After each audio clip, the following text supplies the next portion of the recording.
Il existe des livres qui peuvent passer inaperçus, et il existe des livres qu'on ne peut plus ignorer.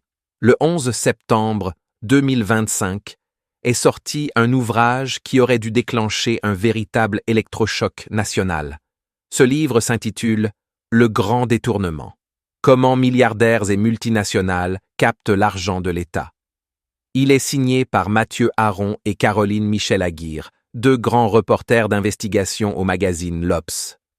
Ce ne sont pas des polémistes, ce ne sont pas des commentateurs improvisés, ce sont des journalistes spécialisés dans les affaires publiques, la transparence et les enquêtes complexes.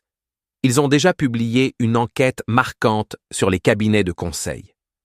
Autrement dit, leur travail est réputé pour sa rigueur, sa méthode et sa précision. Dans ce nouveau livre, Mathieu Aron et Caroline Michel-Aguirre ont passé 2 ans à examiner ce que personne n'avait jamais réussi à comprendre clairement, le fonctionnement réel des aides publiques versées aux entreprises.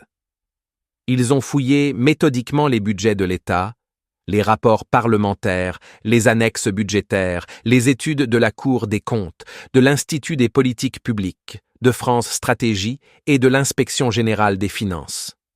Ils ont également interrogé des hauts fonctionnaires, des ministres, des experts et des conseillers techniques. Leur conclusion est stupéfiante. Chaque année, l'État verse environ 270 milliards d'euros d'aides, d'exonérations, de niches fiscales et de subventions aux entreprises. Et une très grande partie de cet argent ne va pas aux petites entreprises qui en auraient le plus besoin.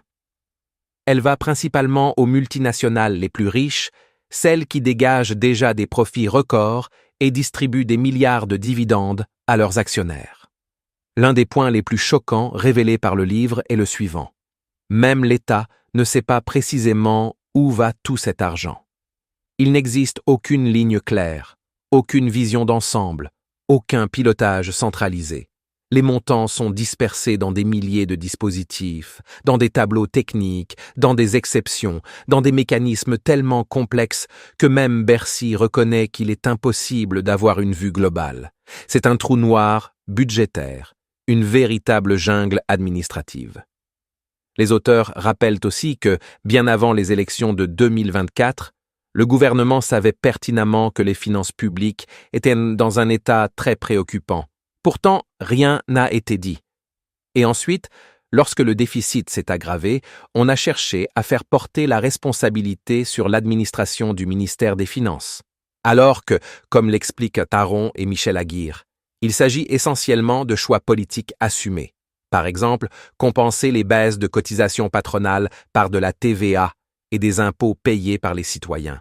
Autrement dit, faire financer par les Français une partie des charges qui relevaient normalement des employeurs.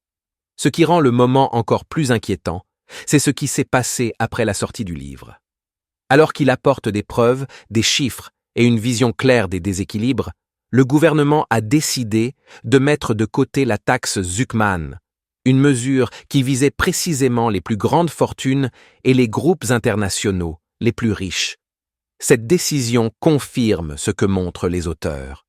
Les priorités actuelles ne vont pas vers plus d'équité fiscale, mais vers la protection des intérêts les plus puissants. C'est exactement pour cela que ce livre est essentiel. Il éclaire une zone grise qui concerne des centaines de milliards d'euros. Il montre comment l'argent public circule et surtout comment il échappe à tout débat citoyen. Il s'appuie sur des faits, des documents, des chiffres vérifiés, des sources officielles.